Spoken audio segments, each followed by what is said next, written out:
Alert जारी किया गया है और इसी पर ज्यादा जानकारी के लिए अलग अलग जिलों से मेरे सहयोगी इस वक्त मेरे साथ जुड़ चुके हैं। तुषार देहरादून से मेरे सहयोगी इस वक्त मेरे साथ जुड़ चुके हैं। राघवेंद्र प्रताप सिंह स्टेट हेड लखनऊ से मेरे साथ जुड़ चुके हैं।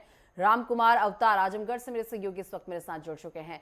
सबसे पहले तुषार, आपके पास आते हुए देखिए, मौसम विभाग की तरफ से अलर्ट जारी किया गया है। उत्तराखंड की अगर बात कर ली जाए तो 11 ऐसे जिले बताए जा रहे हैं जहां पर बारिश का अलर्ट जारी किया गया है। कौन कौन से जिले रहने वाले हैं? देखिए बिल्कुल, अगर उत्तराखंड के लिहाज से बात की जाए तो अप्रैल के पहले महीने जो हफ्ता है उसमें थोड़ी गर्मी देखने को मिली और उसके बाद से जो मौसम है उसमें लगातार बदलाव यहाँ पर देखने को मिल रहा है। जो बारिश है वो समय समय पे यहाँ पर हो रही है, एक दो दिन छोड़कर, जिससे जो तापमान है उसमें साफ तौर पे गिरावट यहाँ पर दर्ज हुई है। कहा जा सकता है कि जिस तरह से अब आगे की जो अलर्ट दिए गए हैं, ये माना जा रहा है कि 19 और 20 को अच्छी बरसात देखने को मिल सकती है, क्योंकि 19 को जो ऑरेंज अलर्ट है वो 11 जिलों में यहाँ पर दिया गया है और उसी के तहत जिसमें जो देहरादून है, पौड़ी है, रुद्रप्रयाग है, उत्तरकाशी, चमोली, पिथौरागढ़, बागेश्वर, चंपावत, नैनीताल जैसे ज़िले हैं जहां पर जो बरसात है वो यहां पर हो सकती है। और जो ऑरेंज अलर्ट है वो आकाशीय बिजली का दिया गया है, थंडरस्टॉर्म का दिया गया है और तेज़ हवाएं यहां पर चल सकती है। खासकर जो मैदानी क्षेत्र हैं, जो देहरादून, हरिद्वार, उधम सिंह नगर और जो चंपावत क्षेत्र है, वहां पर जो 70 प्रति घंटे की स्पीड से जो हवाएं हैं वो यहां पर चल सकती है, जिससे कहीं ना कहीं जो नुकसान है वो यहां पर हो सकता है। और साथ साथ जो एडवाइजरी है वो भी मौसम विभाग ने यहाँ पर जारी की गई है। उन्होंने कहा है कि इस दौरान जो पहाड़ों में ट्रैवल कर रहे हैं वो इस दौरान बचे ट्रैवल करने से, और साथ साथ जो मैदानी क्षेत्र में है वो ऐसी जगह पे ना रुके जहां बड़ा पेड़ हो, क्योंकि आकाशीय बिजली गिरने का यहां पर अलर्ट जारी किया गया है। तो कहा जा सकता है कि जो आने वाला जो दिन है, या 20 तारीख तक कहा जा रहा है कि मौसम में इसी तरह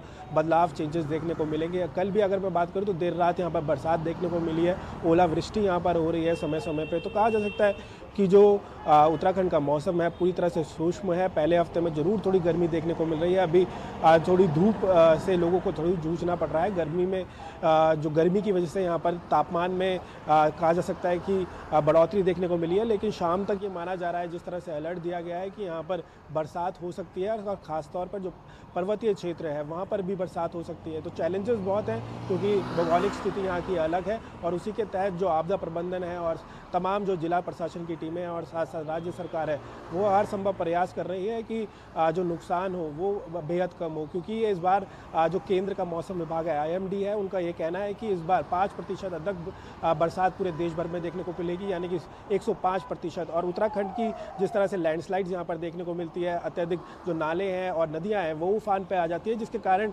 कई नुकसान यहाँ पर सड़कों को पहुँचता है, जनहानि यहाँ पर होती है। और ऐसे में जब चारधाम यात्रा होती है तो चैलेंजेस अत्यधिक देखने को मिलते हैं। अगर बरसात यहाँ पर अत्यधिक होती है तो ऐसे में कृषि के लिए अच्छी खबर है, लेकिन जो मौसम बदलेगा तो उससे कहीं ना कहीं जो पर्वतीय क्षेत्र है, कच्चे पहाड़ हैं और लैंडस्लाइड्स यहाँ पर देखने को मिल सकते हैं, जिससे कहीं ना कहीं जो यात्री यहाँ पर पहुंचेंगे उनके लिए समस्या यहाँ पर हो सकती है। फिलहाल सरकार का ये कहना है कि हर संभव प्रयास किया जाएगा कि उनकी यात्रा सुगम यहाँ पर मनाई जाए। जी ठीक है तुषार, वापस आपके पास मैं आऊंगी। इसी बीच स्टेट हेड राघवेंद्र प्रताप सिंह भी हमारे साथ जुड़े हुए हैं।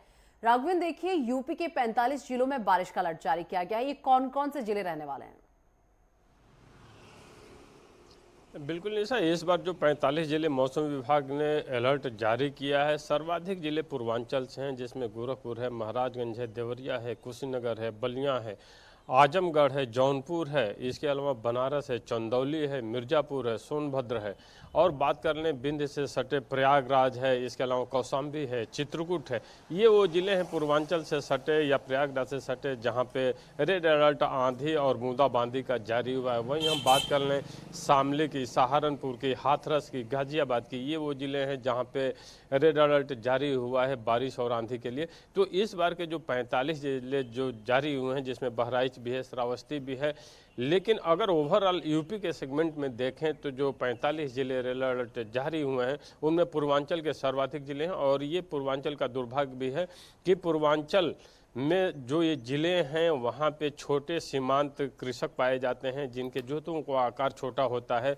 उनकी फसल अभी खेतों में है। अगर आंधी तूफान असमय आते हैं तो किसानों को आर्थिक नुकसान उठाना पड़ेगा, क्योंकि उनके फसल के जो नुकसान हो गए उनमें कई ऐसे कृषक हैं जो सरकार से भरपाई तो अपनी पा लेते हैं, लेकिन कई ऐसे भी कृषक होते हैं जो बटाई पे खेती करते हैं, और जो बटाई पे खेती करता है वो किसान उस मुआवजे को नहीं पा पाता है, क्योंकि जिसका खेत होता है वो कृषक सरकार द्वारा मुआवजा पाता है। तो एक तरह से कहा जा सकता है कि असमय बारिश का आना, असमय आंधी का आना किसानों के लिए एक आफत बनकर आ रही है। अगर इन जिलों में बारिश आंधी आती है, जैसा कि 3 दिन का अलर्ट जारी हुआ है, तो सर्वाधिक नुकसान किसानों को उठाना पड़ेगा। हम चाहे आजमगढ़ की बात कर लें या गोरखपुर की, देवरिया की, बलिया की, सोनभद्र, मिर्जापुर, जितने भी ये जिले हैं पूर्वांचल के, वहाँ पे जहाँ पे छोटे कृषक हैं, आंधी तूफान का सर्वाधिक नुकसान अगर किसी को होना है तो किसानों को होना है। जान माल की जो क्षति होती है वो तो अलग है, लेकिन सर्वाधिक नुकसान किसानों को उठाना पड़ेगा। पश्चिमी बेल्ट की अगर बात कर लें, हम सहारनपुर की बात कर लें, हाथरस की बात कर लें, गाजियाबाद की बात कर लें,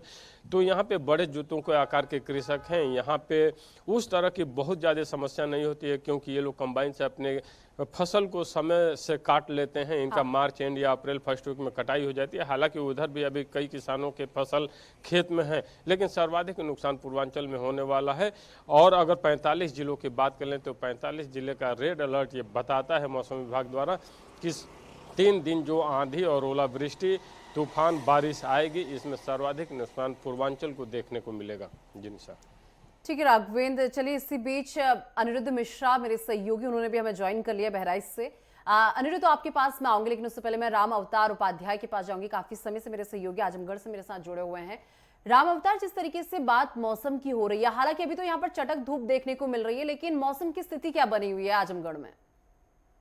बिल्कुल निशा जी, मैं आपको बता दूं कि हमारे स्टेट हेड में जो जानकारी आती है कि पूर्वांचल को अधिक नुकसान होना है, तो ये तय है कि अगर किसी प्रकार की कोई भी अगर आपदा इस तरह की आती है, और जो बारिश का हाई अलर्ट जारी किया गया है, इसमें पूर्वांचल के लगभग सभी जिले प्रभावित होंगे, और 45 जिले में से पूर्वांचल के अधिकतर जिले प्रभावित होंगे। और आपको मैं बता दूं कि देखिए, अभी कल रात में हल्का बूंदाबांदी भी हुई है, लगभग 8 साढ़े 8 के बीच में, लेकिन अभी मौसम का जो तापमान है वो 33.5 डिग्री सेल्सियस 33 डिग्री सेल्सियस में है।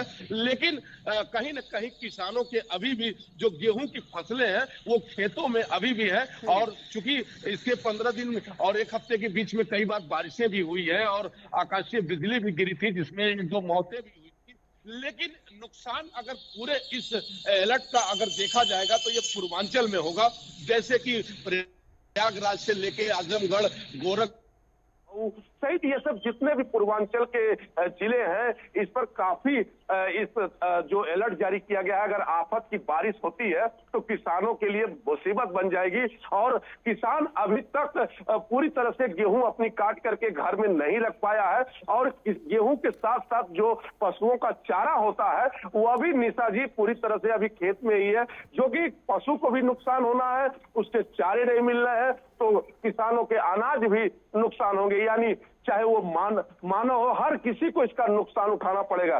जी निशा जी। ठीक है। संजय चौधरी सहारनपुर से मेरे सहयोगी मेरे साथ काफी देर से बने हुए हैं। संजय, सीधा आपके पास आते हुए वही मौसम की स्थिति को लेकर क्या अपडेट है? अभी देखिए राघवेंद्र भी कह रहे थे कि अगर सहारनपुर बेल्ट की अगर बात कर ली जाए तो यहाँ पर किसान अपनी फसल को बहुत जल्दी काट लेते हैं, जैसा कि आपके पीछे भी दिख रहा है कि खेत अभी इस वक्त खाली नजर आ रहे हैं, यानी कि किसानों ने अपनी फसल काट कर रख ली है, तो फसल पर इसका डायरेक्ट असर जो है बारिश का पड़ता हुआ नहीं दिखेगा यहाँ पर इतना ज्यादा। मौसम को लेकर क्या अपडेट है? जी देखिए, जैसा कि बारिश के जारी किया गया है, अलर्ट जारी किया गया है, सहारनपुर में भी हालांकि किसानों को इसका नुकसान होता दिखेगा, क्योंकि कुछ किसानों ने ही अभी तक फसलें काटी हैं, बाकी अभी फसलों की कटाई जारी है। इसके साथ ही सहारनपुर में बाग भी बहुत बड़े स्केल पर रखे जाते हैं, बाग की बहुत पैदावार होती है। यहाँ बाग में भी इसका नुकसान होने को देख सकता है। पिछले दिनों भी ओलावृष्टि हुई थी, जिससे कुछ बाग में भी नुकसान हुआ था और खेतों में भी थोड़ा हल्का नुकसान हुआ था। और इस बार भी जैसा कि जारी अलर्ट जारी किया गया है, अगर इससे ज्यादा अधिक बारिश होती है तो जो किसानों की अभी बाकी बची हुई फसलें हैं उनको नुकसान होगा। हालांकि जो आम आदमी है उसको गर्मी से राहत मिलेगी, लेकिन किसानों को इससे फिर भी कहीं ना कहीं नुकसान होगा, क्योंकि अभी आधी से कम फसल ही उठी है। जो लगभग 20 से 30% ही किसानों ने अपनी फसल को उठाया, बाकी अभी सब फसलों की कटाई में लगे हुए हैं। जैसा कि बताया जा रहा है कि अगर बरसात होती है या ओलावृष्टि होती है तो इसका सीधा सीधा नुकसान किसानों को होगा, अधिक नहीं तो कम कुछ न कुछ नुकसान जरूर होगा। ठीक है, चलिए बहराइच से भी मेरे सहयोगी अनिरुद्ध मिश्रा मेरे साथ जुड़े हुए हैं। अनिरुद्ध, सीधा आपके पास आते हुए मौसम का क्या हाल बना हुआ है बहराइच में इस वक्त? बिल्कुल बताना चाहेंगे निशा जी कि मौसम का हाल इस समय ऐसा है कि अलर्ट जारी हो गया है, लेकिन शहरी क्षेत्र में हल्की बूंदाबांदी हो रही है, तो वही ग्रामीण क्षेत्र में आंधी तूफान और ओले गिरने की भी सूचना आ रही है। और कल गुरुवार देर शाम आंधी आई, जिसमें एक बुजुर्ग अपने खेत में गेहूं काट रहा था, और जब वो आंधी से बचने के लिए भागा तो फूस की छत उसके ऊपर उड़कर दब गई, जिससे उसकी वही मौके पर मौत हो गई। तो वही मौसम विभाग ने अलर्ट जारी करते हुए ये भी कहा है कि 45 दिनों का ये मौसम अलर्ट रहेगा। लेकिन शहरी क्षेत्र में तो चटक धूप है, तो वहीं ग्रामीण क्षेत्र में आंधी तूफान और बारिश होती रहती है। और वहीं किसानों के लिए ये बारिश बहुत ही मुसीबत ला रही है। गेहूं अभी कटाई चल रही है, तो वहीं गेहूं की फसलें बारिश के पानी से भीग गए हैं और खेतों में पानी भर गया है, जिससे किसानों को काफी मुसीबतों का सामना करना पड़ रहा है। तो वहीं और जो सरकार की बात करें तो वहीं गेहूं के नुकसान की आकलन करके उनके मुआवजे देने की भी बात कर रहे हैं शासन प्रशासन। तो वहीं एक तरफ बारिश के मौसम को लेकर किसानों के लिए बहुत मुसीबतें बढ़ रही हैं, और यहाँ तक कि वो गेहूं में खेत काट रहे हैं, और जो ओलावृष्टि होने की सूचना मिली है उससे गेहूं की फसलें नष्ट होने की संभावना है। जी ठीक है, तुषार मेरे सहयोगी काफी देर से मेरे साथ बने हुए हैं। तुषार, सीधा आपके पास आते हुए, देखिए भी आपने जिक्र किया था कि ओलावृष्टि यहाँ पर कल देखने को मिली है, कोई नुकसान उससे यहाँ पर हुआ है किसानों की फसलों को, ये भी आप बताइएगा। और साथ ही साथ देखिए जब बारिश होती है तो वाटर लॉगिंग एक आम समस्या बन जाती है, ऐसे में नगर निगम की पोल खोलकर रख देती है ये वाटर लॉगिंग, तो ऐसे में क्या तैयारियां नगर निगम की तरफ से की गई हैं? देखिए बिल्कुल, अगर बात की जाए मानसून सीज़न की तो उससे पहले ही जो प्री मानसून आता है, कहा जाता है कि मार्च से लेकर जो मई महीना है इसमें प्री मानसून की जो एक्टिविटीज़ हैं वो उत्तराखंड में देखने को मिलती हैं। और इसी के तहत जो सरकार है, राज्य सरकार है, और जो विभिन्न विभाग उसके नीचे कार्य कर रहे हैं, चाहे वो PWD हो, नगर निगम हो, या फिर जिस तरह से जो विभिन्न विभाग हैं वो कार्य करते हुए, चाहे उसमें ऊर्जा विभाग हो, पेयजल विभाग हो, तमाम विभाग अपनी तैयारियां पूरी करते हैं। और उसी के तहत कहा जा सकता है कि जो आने वाला मानसून है उसके लिए तैयारी यहाँ पर की जाती है। अतिवृष्टि यहाँ पर देखने को मिलती है, अच्छी बरसात यहाँ पर देखने को मिलती है, और उसके बाद जो अत्यधिक बरसात होती है तो कहीं ना कहीं जो चैलेंजेस हैं वो यहाँ पर देखने को मिलते हैं। जिस तरह से आपने पहले ये पूछा कि जो किसानों को नुकसान यहाँ पर हुआ है, अगर ओलावृष्टि यहाँ पर होती है तो साफ तौर पर जिस तरह से गेहूँ की फसल अभी कई क्षेत्रों पर खड़ी हुई मिल रही है, अगर उसमें ओलावृष्टि होती है तो यहाँ पर साफ तौर पर किसानों को नुकसान होता है। अगर अप्रैल के दूसरे हफ्ते में जिस तरह से मौसम में बदलाव लिया था 9 अप्रैल के बाद 9 अप्रैल से 14 अप्रैल तक, तो उसमें अच्छी ओलावृष्टि हुई थी, जिसके बाद जो पिथौरागढ़ पर्वतीय क्षेत्र हैं या फिर कहा जाए जो उत्तरकाशी हैं, सेब के इस दौरान वो फूल उगते हैं, और कई क्षेत्रों में जो गेहूं की फसल है उस दौरान कटती थी। तो कहा जा सकता है कि उस वक्त जो नुकसान है वो किसानों को यहाँ पर उठाना पड़ा था। और उसके बाद अब जिस तरह से ओलावृष्टि हो रही है उससे साफ तौर पर कहा जा सकता है कि किसानों को इससे नुकसान होगा। जो बिन मौसम ये जो बरसात देखने को मिल रही है, ओलावृष्टि यहाँ पर देखने को मिल रही है। अगर जिस तरह से नगर निगम की तैयारियों की बात की जाए, जो पहले जो पोर्ट होल्स खोले जाते हैं, अब देखने को मिलता है कि गर्मियों के जो सीज़न है उसमें अत्यधिक जो काम है पाइपलाइंस का वो देखने को मिलता है। साथ साथ जो समस्या होती है वाटर लॉगिंग्स की, वो उसे हल करने की कोशिश यहाँ पर प्री मानसून के वक्त की जाती है।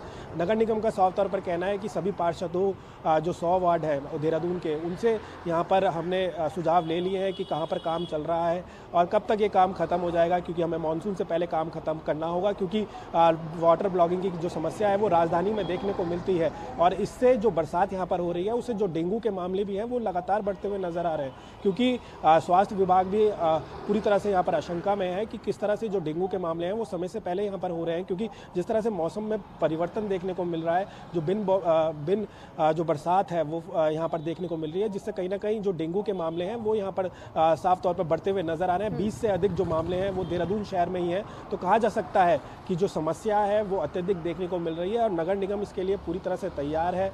और साथ साथ कहीं ना कहीं जो किसानों को यहाँ पर नुकसान हुआ है, सरकार जल्द उनसे बात करेगी। अगर मुआवजा देने की बात होगी तो यहाँ पर साफ तौर पर मुआवजा भी दिया जाएगा। तो कहा जा सकता है जो बिन बुलाए जो बरसात हो रही है, नुकसान जरूर है, तापमान में जरूर गिरावट देखने को मिली है, जिससे कहीं ना कहीं लोगों को राहत है। लेकिन जिस तरह की जो आने वाली समस्या है, क्योंकि इस बार कहा गया है कि बरसात अत्यधिक होने वाली है, तो कहा जा सकता है कि चैलेंजेस भी अत्यधिक बढ़ेंगे। तो देखा जाएगा कि प्रशासन कितना मुस्तैद इसमें साफ तौर पर रहने वाला है। जी राघवेन, जिस तरीके से बात कर ली जाए, क्योंकि 45 जिले हैं जहां पर बारिश का अलर्ट जारी किया गया है, ऐसे में सीएम योगी आदित्यनाथ की तरफ से अधिकारियों को क्या निर्देश दिए गए? क्योंकि अभी आप जिक्र भी कर रहे थे कि देखिए बहुत सारे ऐसे बेल्ट हैं जहां पर किसानों को भारी नुकसान होता है, लेकिन बहुत सारी जगह ऐसे भी हैं जहां पर किसान अपनी जो फसल है वो समय से पहले समेट लेता है, तो ऐसे में उसे थोड़ा कम नुकसान देखने को मिलता है। लेकिन अधिकारियों को क्या क्या निर्देश दिए गए इस दौरान? बिल्कुल निशा, मुख्यमंत्री योगी आदित्यनाथ द्वारा सुबह ही ये निर्देशित किया गया कि जितनी भी जान हानि हुई है या फसल का नुकसान हुआ है या ये 3 दिन का जो अलर्ट जारी है, इसमें जो नुकसान होता है उसका त्वरित सर्वे कराया जाए और आख्या रिपोर्ट शासन को सौंपी जाए, ताकि समय रहते सभी किसानों को या जो मजदूर हैं उनको मुआवजा दिया जा सके। इसके साथ साथ मुख्यमंत्री ने निर्देश जारी किए कि अगर जहां पे जान माल का नुकसान हो रहा है, कहीं पे मकान गिरती है, किसी का क्षतिग्रस्त होता है, तो उनको तुरंत रैन बसेरों में स्थान दिया जाए और उनके लिए भोजन पानी अन्य प्रबंध किया जाए, ताकि किसी भी नागरिक को, किसी भी किसान को रहने में कहीं कोई दिक्कत का सामना न करना पड़े। मुख्यमंत्री ने साफ शब्दों में ये भी कहा कि किसी भी जिले से अगर हिला हवाली होती है, अगर समय से आख्या रिपोर्ट शासन को नहीं सौंपी जाती है, तो उस जिले के जिम्मेवार अधिकारियों को सरकार द्वारा दंडित भी किया जाएगा। तो एक तरह से सरकार अलर्ट मोड पे है कि कहीं से भी प्रदेश के किसी भी हिस्से में, किसी भी जिले में कहीं ऐसी घटना होती है जहां पे किसानों को नुकसान होता है, आम नागरिकों को नुकसान होता है, तो उसकी भरपाई के लिए तुरंत आख्या रिपोर्ट सौंपी जाए और समय रहते उसका मुआवजा दिया जाए। क्योंकि सरकार किसी भी कीमत पे किसानों के प्रति ये नहीं चाहती है कि कहीं से कोई अन्याय हो, क्योंकि किसानों की आय बढ़ाने के लिए सरकार बार बार वचनबद्ध होती दिखाई देती है। चाहे हम गन्ना किसानों की बात कर लें या फिर गेहूं किसानों की बात कर लें, किसी भी किसान की बात कर लें। अब ये जो जिले हैं जहां पे इस बार 45 जिलों में अलर्ट जारी हुआ है, चूँकि पूर्वांचल के सर्वाधिक जिले हैं और स्वाभाविक सी बात है कि अगर छोटे और सीमांत कृषक इधर हैं तो इनकी कटाई थोड़ा देर में होती है, तो सर्वाधिक नुकसान पूर्वांचल के क्षेत्र के किसानों को होगा। अब देखना होगा कि इस 3 दिन में जो अलर्ट जारी हुआ इसमें कितना नुकसान होता है, क्योंकि अगर बहुत ज़्यादा आंधी तेज आती है या ओलावृष्टि होती है तो नुकसान ज़्यादा होंगे। अगर हल्की फुल्की आंधी आती है, ओलावृष्टि नहीं होती है, तो नुकसान कम होंगे। सरकार ने स्पष्ट निर्देश जारी कर दिए हैं कि आख्या रिपोर्ट समय से दें ताकि इस मुआवजा दिया जा सके। बिल्कुल।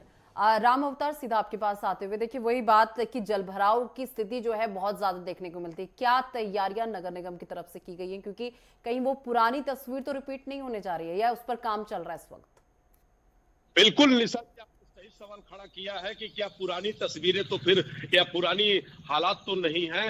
नगर पंचायत इस पर पूरी तरह से चौकन्ना है और जगह जगह नालियों के जल निकासी के लिए जो तैयारियां की जा रही है, नालियां का निर्माण किया जा रहा है। और साथ ही जिस तरह से मौसम विभाग ने 45 दिन का अलर्ट जारी किया है, तो उसी पर योगी सरकार ने भी अलर्ट जारी कर दिया है कि किसी प्रकार की किसी भी किसानों को दिक्कत नहीं आनी चाहिए। सवाल यहाँ यह उठता है निशा जी कि अगर ये जो किसानों की फसल नुकसान हो जाती है तो इनका तो मुआवजा मिल जाता है, लेकिन जो पशुओं के चारे जो पशुओं के लिए भोजन होता है उनका नुकसान होता है, तो उसमें किसान परेशान हो जाता है। आपदा जब आती है तो निश्चित उसमें कोई न कोई वर्ग परेशान होता है। जिस तरह से अगर ये 45 दिन का अलर्ट जारी हुआ है, तो इस अलर्ट में अगर ओलावृष्टि होती है, बिजली चमकती है या बारिश होती है, तो किसानों का तो नुकसान होगा ही होगा, लेकिन पशुओं का भी बड़ा नुकसान होगा और उसकी भरपाई तो किसान करता है। फिलहाल इसको लेकर के योगी सरकार पूरी तरह से अलर्ट मोड में खड़ी है और देखना यह है कि उसके अलर्ट मोड में जो योगी सरकार ने सभी अधिकारियों को चेतावनी दे दी है, लेकिन उनके फरमान को अमली जामा कितना पहनाया जाएगा, यह बड़ा सवाल होता है निशा जी। कि यहाँ के अधिकारी एसी के कमरों से निकल करके अगर सरकार के जो अलर्ट मोड जारी होते हैं उस पर कार्रवाई करें, तो निश्चित सरकार बदनाम भी नहीं होगी और किसान परेशान भी नहीं होगा। लेकिन अब यहाँ पे जो सारे अलर्ट मोड या जो भी सरकार के फरमान जारी होते हैं, वह फरमान अधिकारी अगर ऐसे कमरे से निकलेंगे नहीं और उस पर अमली जामा नहीं पहनाएंगे, तो निश्चित सरकार के फरमान मात्र फरमान ही रह जाते हैं। इसमें अधिकारियों की अहम भूमिका होती है। ईश्वर तो आपदा ला रहा है, लेकिन सरकार उसे बचाने के लिए प्रयास तो कर रही है, लेकिन अधिकारी कितना इस पर तैनात रहते हैं, अधिकारी पर बड़ा सवाल और इर्द गिर्द घूमता है। ये अधिकारी चाहेंगे तो अगर इसकी समीक्षा करके समय से रिपोर्ट भेजेंगे तो निश्चित किसानों को जो आपदा में नुकसान हुआ है वह निश्चित मिल पाएगा। तो किसान तो राहत में रहेंगे, लेकिन जो पशु हैं उनको तो परेशानियों का सामना करना ही पड़ेगा। फिलहाल नगर पंचायत की जितनी भी आजमगढ़ में जो भी नगर पालिका है, चाहे नगर पंचायत है, जल निकासी की व्यवस्था के लिए सरकार ने जगह जगह नालियों का निर्माण करा रही है। मैं जहानागंज नगर पंचायत की बात कर लूं, महाराजगंज नगर पंचायत की बात कर लूं, मुबारकपुर नगर पालिका की बात कर लूं, आजमगढ़ नगर पालिका की बात कर लूं, सभी नगर पालिकाओं में नाली की निर्माण चल रहे हैं। जल निकासी की समस्या लगभग दूर होती नजर आ रही है। फिलहाल अब ये तो आने वाला समय बताएगा कि कितने धरातल पर ये कार्य अभी तक पूर्ण हो चुके हैं। जी निशा जी। ठीक है, अनिरुद्ध भी काफी देर से हमारे साथ जुड़े हुए हैं। अनिरुद्ध, जिस तरीके से बात कर ली जाए, अभी आप बता रहे थे कि यहाँ पर किस तरीके से कल तूफान भी देखने को मिला, एक बुजुर्ग की इसमें मौत भी हो गई है। क्या कोई आर्थिक सहायता जो है उनके परिवार को दी गई है? अभी शासन क्योंकि यहीं से जो है तैयारियां समझ में आती हैं। जी, निश्चित तौर से अभी शासन प्रशासन द्वारा जो बुजुर्ग किसान की आंधी तूफान से छत के छप्पर से जो दबकर मौत हुई है, उसको लेकर अभी शासन प्रशासन उस पर आकलन किया जा रहा है, उसके मुआवजे की बात की जा रही है। और अभी उसके खेत में जो वो गेहूं कटाई कर रहा था और तूफान से बचने के लिए भागा और उसकी 60 वर्षीय बुजुर्ग की मौत हो गई, उसमें भी शासन प्रशासन आकलन और लेखपाल को जिलाधिकारी मोनिका रानी ने आदेश दिया, उसका आकलन किया जा रहा है और उसके मुआवजे के लिए भी कहा गया है। ठीक है अनिरुद्ध मिश्रा। इसी के साथ संजय चौधरी भी सहारनपुर से मेरे सहयोगी काफी देर से मेरे साथ बने हुए हैं। संजय, वही की जल निकासी को लेकर क्या व्यवस्थाएं, क्या तैयारियां यहाँ पर चल रही है नगर निगम की? बात की जाए तो नगर निगम के द्वारा पूरी तैयारियां कर ली गई है। जिला अधिकारी द्वारा अभी पिछले ही दिनों मीटिंग की गई थी, जिसको लेकर उन्होंने सभी दिशा निर्देश भी दिए हैं कि आने वाले समय में जब बरसात होगी तो उसका कैसे ध्यान रखा जाए। और जो नाली है वो सफाई चल रही है। सहारनपुर में नगर निगम हो, महापौर हो, उन्होंने भी अपने दिशा निर्देश जारी किए हैं। मंडलायुक्त ने भी उसके बाद बैठक ली थी और जिले के सभी चाहे नगर पालिका हो, नगर निगम हो, उनके लिए दिशा निर्देश दिए गए थे और सभी को सफाई व्यवस्था और जो नाले हैं उनकी सफाई करने के आदेश जारी किए गए थे। चलिए, फिलहाल बहुत शुक्रिया आप पांचों का ही हमारे साथ जुड़ने के लिए और ये तमाम जानकारी हमारे दर्शकों तक पहुंचाने के लिए। फिलहाल